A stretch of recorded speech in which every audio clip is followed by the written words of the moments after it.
Profundos ensinamentos que, através deste Devocional 2024, todos nós temos recebido de Deus. Hoje vamos falar sobre os Salmos 97, 98 e 99. E tenho 3 pontos aqui para colocar para você. Primeiro, você tem amado os seus inimigos?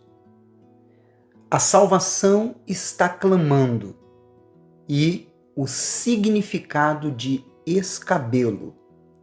Venha comigo a partir de agora com esta meditação toda especial. No capítulo 97, o versículo 1 diz: Reina o Senhor, regozije-se a terra, alegrem-se as muitas ilhas. Toda a criação de Deus o exalta, o louva e o glorifica.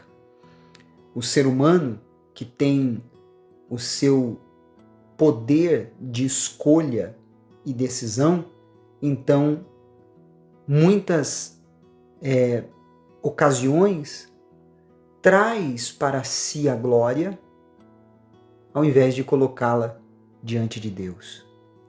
E o versículo 3, falando sobre a majestade e o domínio de Deus, diz assim: adiante dele vai um fogo, que lhe consome os inimigos em redor. Nós devemos aprender com Deus sobre os inimigos. Todos que se opõem a Deus e aos seus propósitos tornam-se seus inimigos. Mas mesmo assim, Deus ama os seus inimigos. Isso está escrito no livro de Romanos, capítulo 5, versículo 8 ou 10. Ele deseja que eles se arrependam para poder salvá-los. Está escrito isso em 2 Pedro, capítulo 3, versículo 9. O nosso Pai Celestial nos ensina que devemos orar e amar os nossos inimigos. Isso só é possível através de um entendimento espiritual. Porque, humanamente falando, fisicamente falando, emocionalmente falando, não consegue se compreender isso. É porque, quando nós vemos na Bíblia falando sobre amar os inimigos, orar pelos inimigos, é orar e amar a alma e não o comportamento deles. Reflita nisso. Lá no versículo 7 está escrito assim: sejam confundidos todos os que servem a imagens de escultura. Os que se gloriam de ídolos, prostrem-se diante dele todos os deuses. Mais do que esculturas que concorrem com Deus para ocupar o seu lugar em nossas vidas, muitos têm idolatrado o materialismo, status, o bem-estar emocional, colocando isso acima de tudo em sua vida, os prazeres da vida e outras coisas que, por fim, fazem separação entre nós e Deus.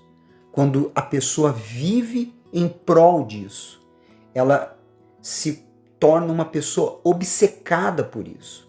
Isso é idolatria. E coloca-se, na verdade, tudo isso acima de Deus. Lá no versículo 10 e 11 está escrito assim: vós que amais o Senhor, detestai o mal.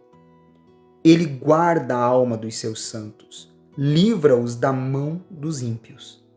As muitas dores e até tragédias que nos acercam não significa que Ele não nos ama ou não está nos livrando. O seu livramento é eterno. E por isso, muitas vezes, ele é incompreensível. Você pode ver isso em Romanos 8, no versículo 28. Neste momento, ele está guardando e livrando você. Você sabia disso? Essa luz, ela não é visível. Ela é sobrenatural. Ela está mais próxima de você do que a sua pele ela está. Então, confie nisso. No capítulo 98, ele fala sobre a justiça do Senhor.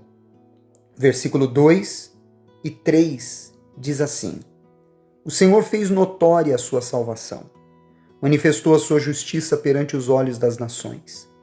Lembrou-se da sua misericórdia e da sua fidelidade para com a casa de Israel. Todos os confins da terra viram a salvação do nosso Deus. A salvação está clamando em cada esquina. Ele usa as suas obras e tudo o que acontece ao nosso redor. O que é bom para louvá-lo e o que for ruim para nos fazer chegar a Ele. Tudo gira em torno dele, para Ele e por meio dele. No capítulo 99, fala sobre a sua santidade, a santidade do Senhor. O versículo 3 diz assim: Celebrem eles o teu nome grande e tremendo, porque é santo. O nome em hebraico é usado para apresentar os atributos, características e a essência do dono deste nome. Os nomes de Deus, tanto no Pai quanto no Filho, trazem todos esses pontos. Conhecer o nome de Deus é conhecer a Deus, sentindo reverência, temor e tremor diante de sua santidade e do seu poder.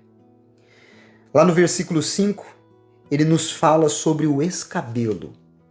Diz assim: Exaltai ao Senhor nosso Deus e prostrai-vos ante o escabelo de seus pés, porque ele é santo. O escabelo, ele estava diretamente ligado ao templo, onde ficava a Arca da Aliança. Você pode ver isso em 1 Crônicas, capítulo 28, versículo 2. Hoje, o seu escabelo é toda a terra, onde seus pés estão, enquanto ele está assentado em seu trono de justiça no céu. Você pode ver isso em Isaías 66, no versículo 1. Adorar ante o seu escabelo não é ir a um determinado lugar especificamente, como naquela época era, mas estar submisso e humilde à sua majestade. Que maravilha, né? Para terminar, o versículo 9 diz: Exaltai ao Senhor nosso Deus e prostrai-vos ante o seu monte, porque santo é o Senhor nosso Deus. Deus não quer que o adoremos somente em um determinado e específico lugar. Por causa de Cristo, nós o adoramos em espírito e em verdade, onde quer que estejamos. Aí onde você está, faça deste lugar um lugar de adoração a Deus, como está escrito em João, capítulo 4, versículo 21 ao 23. Se foi bom para você o devocional de hoje, compartilhe com todas as pessoas que você conhece. Coloque no seu story, coloque nos seus meios de contatos, nas suas redes sociais e também deixe o seu comentário e o seu like. Amanhã estaremos de volta com todos vocês. Até lá!